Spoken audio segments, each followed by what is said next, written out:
Mzee, avoid Thika Road kama unaingia Tao, because comrades wapo kunaitwa aje, hii institution ya kufunza watu wa kupika na catering.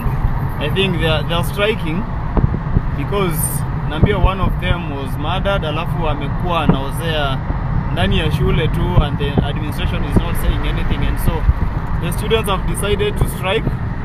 Sasa mkiona saizi Thika Road gari zinaenda Tao, they are not moving. So if you are headed to town, kindly avoid Thika Road. Maybe utumia bypass. Yeah, hiyo itakuwa more effective because utaspend hapa more than even 5 hours. Yeah. So that's what is happening, ndio maana huku Thika Road inakaa hivi.